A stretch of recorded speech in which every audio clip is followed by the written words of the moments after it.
Fort McMurray is situated in northeastern Alberta near the Athabasca oil sands. It has a population of 6,174 people and is primarily an oil town. On May 1, 2016, wildfires began to rage, which prompted officials to issue evacuation warnings for the surrounding areas.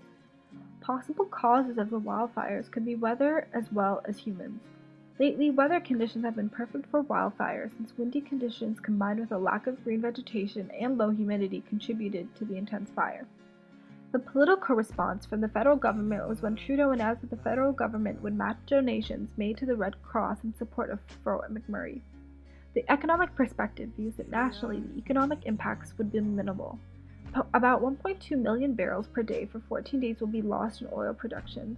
Approximately $1.3 billion in real GDP will be added to Alberta's economy in 2017 as a result of rebuilding efforts.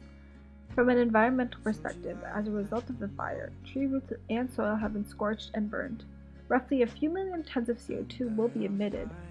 The smoke from the fires has drifted to the Gulf Coast of the United States. Toxic ash and mountains of waste as a result of cleanup will pose an environmental challenge. As of May 5th, the fire covered approximately 85,000 hectares of land.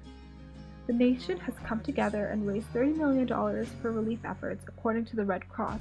There have even been offers of assistance from the US, Mexico, and Russia.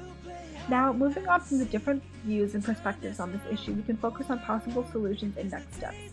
Firstly, coming together as a nation is one of the best things we can do. By raising money for relief efforts, opening emergency shelters for those displaced, and sending small necessities such as socks, pillows, and toiletries to those in need, it would help the process of moving on and help those affected to rebuild their lives and make the transition as easy and comfortable as possible. Also, next steps should focus on the impact on the ecosystem.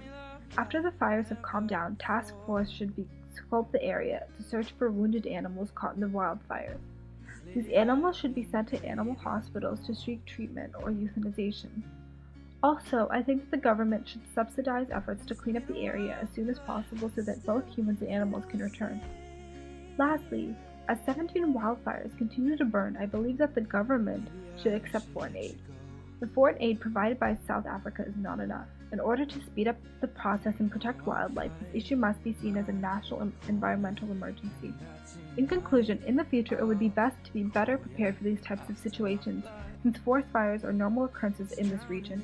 Perhaps better and updated evacuation protocols and training for civilians and a bigger budget for relief efforts would help these disasters to bounce back faster and more efficiently. However, the national and international response to this disaster was very well done in this case, and should remain as an example of what a nation can do in times of trouble.